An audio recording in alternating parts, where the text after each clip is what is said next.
그러면은 반드시 양과 싸우게 된다는 겁니다. 자, 여기서 한번 우리가 돌아볼 필요가 있어요.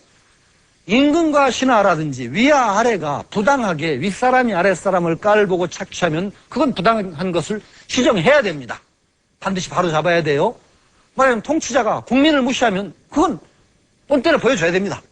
반드시 보여줘야 됩니다. 버릇을 안 고치면은 절대 그 사람들이 스스로 자각하는 일이 없어요.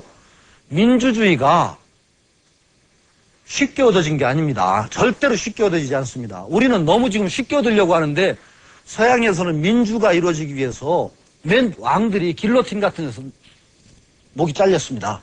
피를 본 겁니다. 프랑스 대혁명이라든지 영국 혁명 같은 걸 통해서 권력을 잡았던 사람들이 함부로 굴다가 국민들의 힘에서 길로틴의 이슬로 사라지기도 하고 그런 엄청난 역사를 통해서 권력을 잡은 사람들의 피 속에다가 무서움을 심어줬습니다. 역사를 통해서 심어주는 거예요, 무서움을. 무서움은 안 가르쳐주면 몰라요. 그러니까 그들은 압니다, 이제. 역사를 통해서 배웠기 때문에. 우리는 아직도 덜 배웠죠. 그러나 서구의 역사를 모델로 해서 우리는 피 안 흘리고 가능하면 배워야 되는 거죠.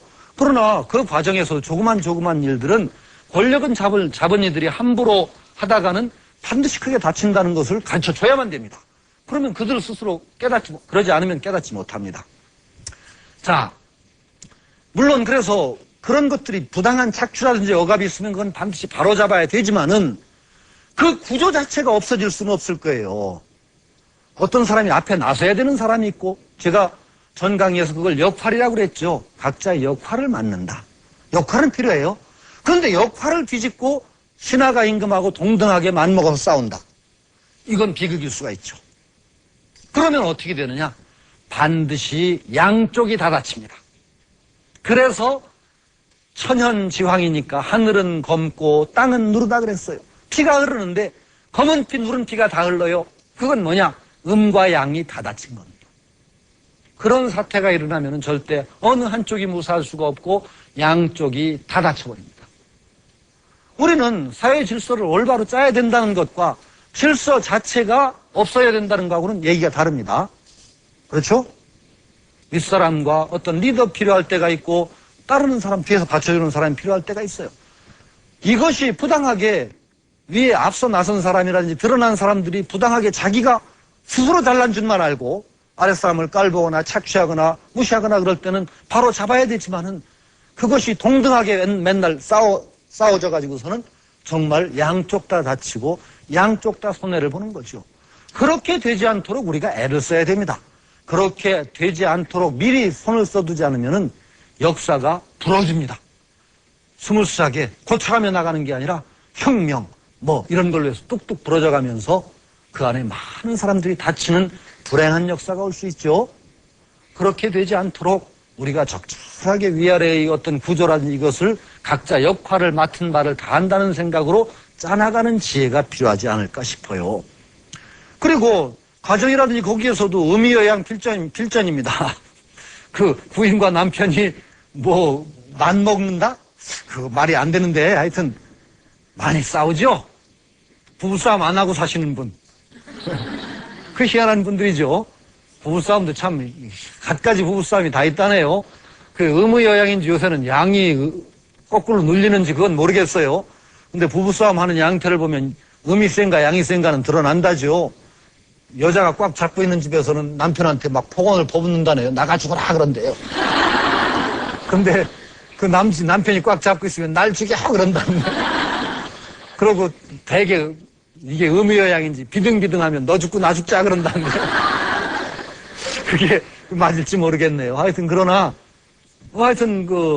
대개는 부부간에서는 남자가 지게 돼 있는 것 같아요. 세상에서 제일 무서운 게 마누라라고 생각하는 남편들이 상당히 많은 걸 보면은 세상 밖에서는 남편들이나 남자들이 아직도 역할을 하고 있지만은 여전히 집안에서는 여자가 세지 않은가 그런 생각도 들고 그것이 공평한 일이 아닌가 하는 생각도 들어요. 그래서 공처가 얘기도 나오고 기처가 얘기도 나오잖아요. 공처가도 큰 소리 치는 경우는 있다고 하더라고요. 예전 같으면은 뜨신물은 줘야 설거지를 할 거 아니야 그러고 큰 소리 쳤다고. 요새는 뜨신물이 팡팡 나오니까 소용도 없고 얘기로는 좀 우스개 얘기로는 공처가들이 모여서 회의를 하고 있었다네요. 어떻게 하면 부인을 타도할 수 있느냐? 그런데 한 사람이 나갔다 들어오더니 우리가 이런 모의하는 줄 알고 아내들이 쫓아오고 있다고. 그랬더니 그냥 막 열심히 아내 타도를 모의하던 사람들이 우지끈 뚝딱하더니 그냥 다 달아났더래요. 창문을 열고. 그런데 한 사나이만 의젓하게 벽에 기대 탁 서 있더래요. 그래서 저렇게 담센 사나이가 있었던가 하고 가봤더니 기절했더라네요.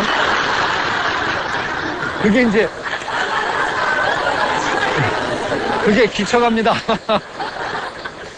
근데 그만큼 부부 사이에는 아직 성적으로나 그 집안에서는 남성들이 아마도 약할지 모르겠다는 생각이 들어요. 음양의 균형이라는 것이 어떤 식으로든 이루어져 나가는데 제가 얘기하고 싶은 건 그런 어떤 우열을 논하는 것이 아니라 좋아하는 관계, 조화롭게 이루어지는 관계가 가장 중요할 것 같다는 생각이 들기 때문에 우스개로 부부싸움 얘기를 했습니다. 음과 양이 맞먹어서 각각 자기 본부를 망각할 때 반드시 양이 함께 다친다라는 음이여양 필전. 그리고 피가 누른 피, 검은 피, 양의 피도 음의 피도 흐른다라는 얘기를 우리는 한 번쯤은 생각해보죠. 오늘은 이만 여기서 시간이 이상한 얘기가 나오니까 거의 끝이 났습니다. 마무리를 하도록 하겠습니다. 다음 시간에 뵙죠.